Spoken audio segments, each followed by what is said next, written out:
Hello everyone, my name is Esther Hugo. And I'm Nora Castle. We are both PhD students based at the University of Warwick's Department for Comparative Literary Studies. And today we'll be talking to you about Grow Girls and Cultured Eggs, Food Futures and Feminism in Science Fiction from the Global South. In line with the recent surge in popularity of global science fiction, a number of particularly evocative SF fictions that focus on emergent food technologies have come out from the Global South. These texts make use of the SF mode not only to speculate on rising global interest in technology as, quote, the most sought-after ingredient in our diet, end quote, but also to signal the importance of including the lived experiences of Global South women in debates on gender, technology, and the future of food.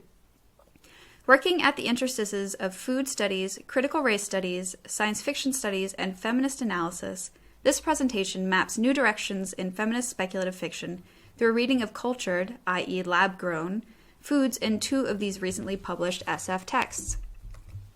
Before She Sleeps by Pakistani author Bina Shah, and Ungirls by South African author Lauren Bucas.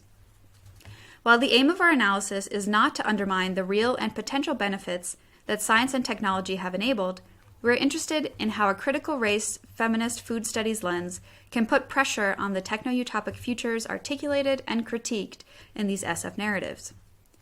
This presentation will begin with an introduction to critical race feminist food studies, followed by close readings that explore the ways that Shah and Bucas draw attention to how technology, and food tech in particular, quote, can embody specific forms of power and authority, end quote.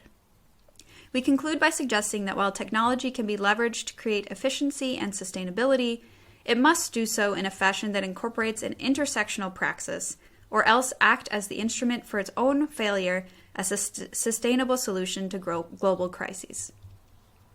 Recent years have seen a notable upswing in scholarship on critical race feminist food studies, which looks to bring histories of race and class to bear on feminist debates of gender, labor, and the future of the world food system.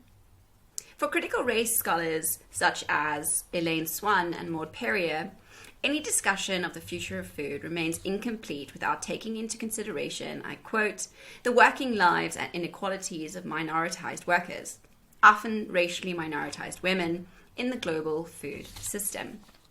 Swan and Perrier write that the neglect of critical race feminist food studies limits how scholars and policymakers currently conceptualize food, arguing that unracialized and ungendered accounts of food, labor, and their futures curtails the capacity for intervention in a profoundly unequal capitalist food economy. In this uneven world food system, it is in the global south that the majority of the world's food is grown. Our choice to focus on women-authored novels emerging from this region is thus a pointed one. As research by Oxfam and the Food and Agricultural Organization of the United Nations has long shown, Global South women play a crucial role in the global food system, not only as producers and workers, but also as consumers. Echoing claims that women from the Global South produce more than half of all the food that is grown today for global consumption, Vandana Shiva writes that, I quote, women were the world's original food producers, and they continue to be central to food production, to the food production system in terms of the work they do in the food chain, end quote. Yet despite the formative role played by women in the agro-industrial food sector, their labor and knowledge continue to be devalued due to capitalism's gendered division of labor and its naturalization of the work women do with food. The gender division of labor, as Shiva observes, ensures that women's food work, I quote, tends not to be recorded by economists as work, end quote. Like other forms of social reproduction, defined by Nancy Fraser as the forms of provisioning, caregiving, and interaction that produce and maintain social bonds, food provision and preparation are constructed under patriarchal capitalism as an integral part of the nature of women, given their childbearing capacities. Thus, women's food economy is naturalized into non-existence, even as it remains essential to the maintenance of everyday life, the ongoing renewal of the productive labor force, the household, the community, and capitalism itself. Although the arguments presented by these feminist thinkers are not new, They have not yet been applied specifically to some of the newest and emergent food technologies, nor have they been used in analysis of food tech in SF fictions from the Global South. This is thus a task that we endeavour to undertake here.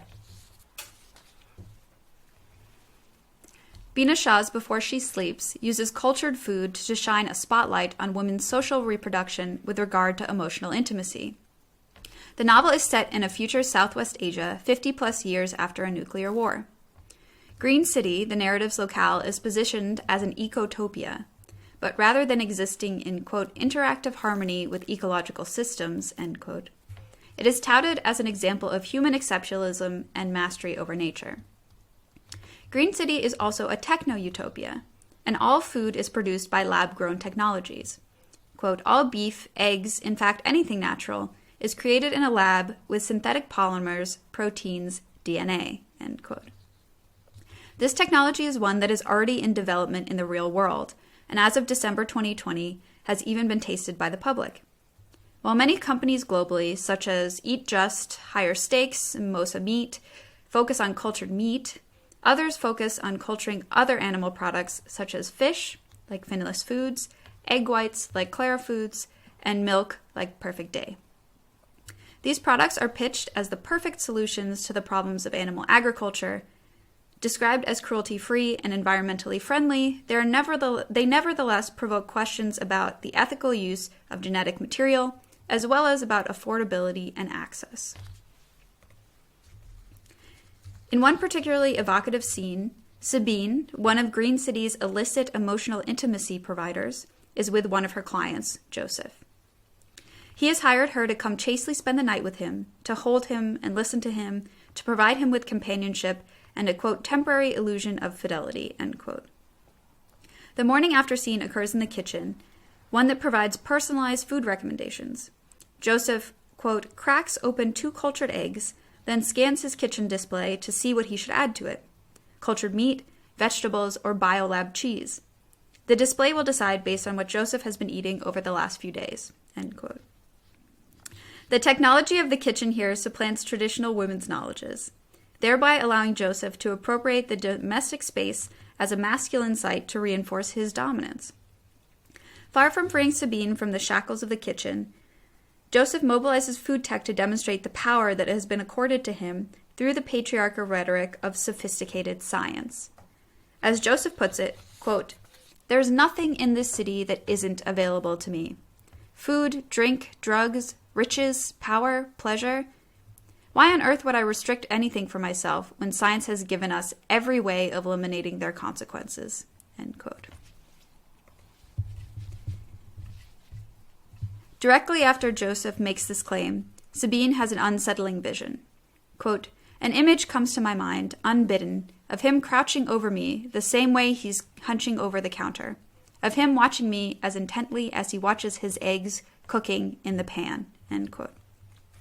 This association is furthered by Nina Badubin-McQuown's assertion that, quote, foods associated with animal and plant reproduction, notably milk, eggs, and fruit, are often also foods associated with women's bodies and sexuality, end quote. In some cases, foods represent the female body itself, especially its fertility, power, and physicality. That's the end of the quote. In Joseph's mind, Sabine is as much a product created specifically for his consumption as the cultured eggs he eats.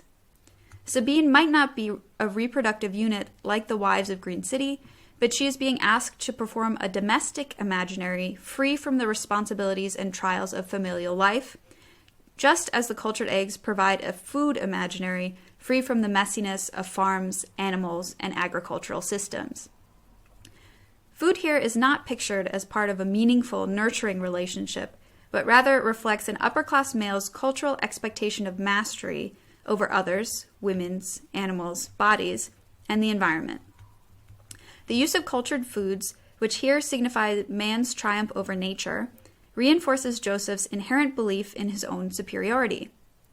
He is so inculcated in his own privilege that he does not seem to recognize the irony in addressing his remarks about freedom from consequences to Sabine, who is trapped in her role as a consequence of this very feeling of patriarchal dominance.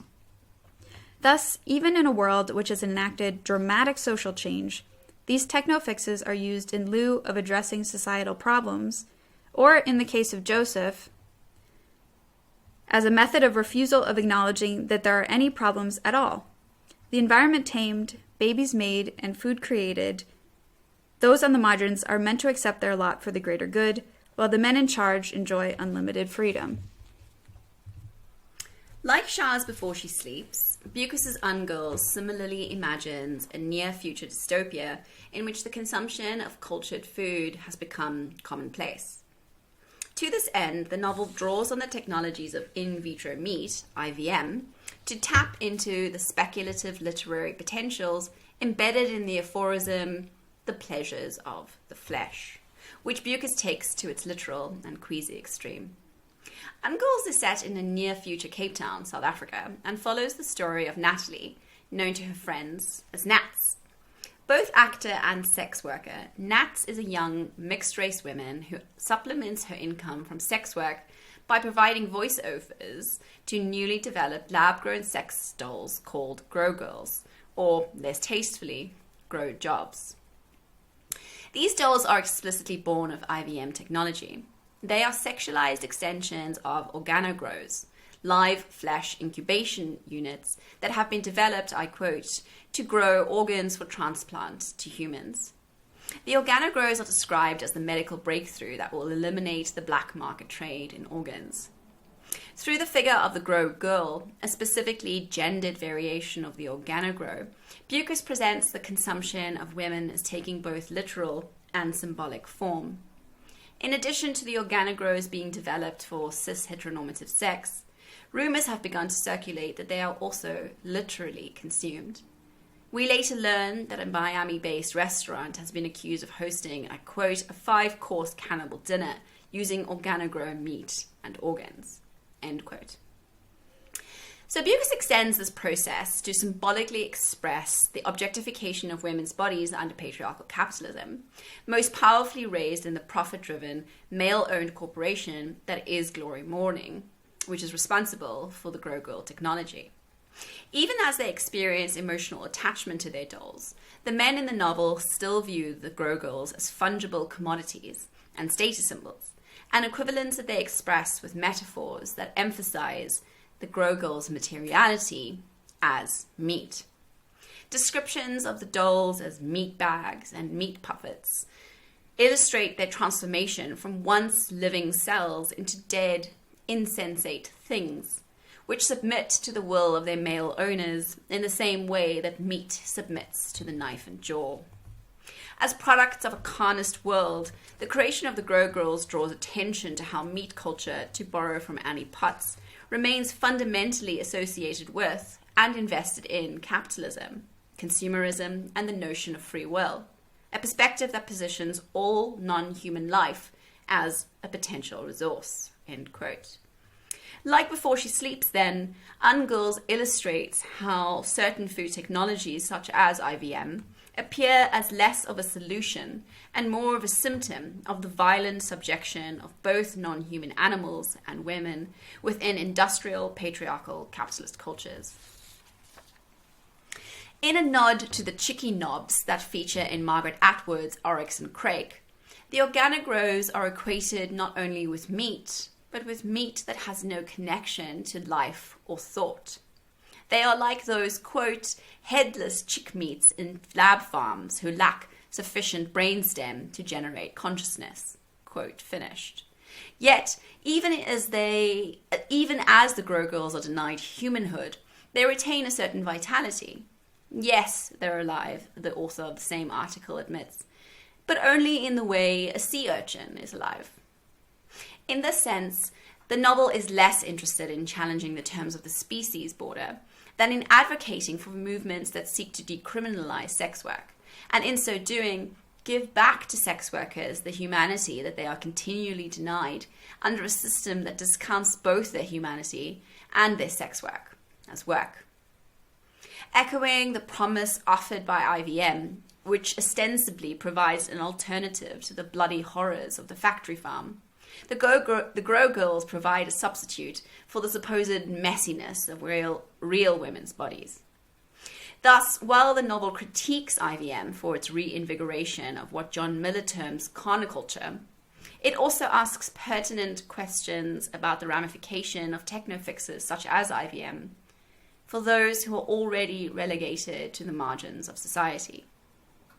While the Grow Girls may be birthed from an ideology that ostensibly seeks to create a less violent and more equitable future, they offer no protection from a world still tied to a masculine drive for profit and power.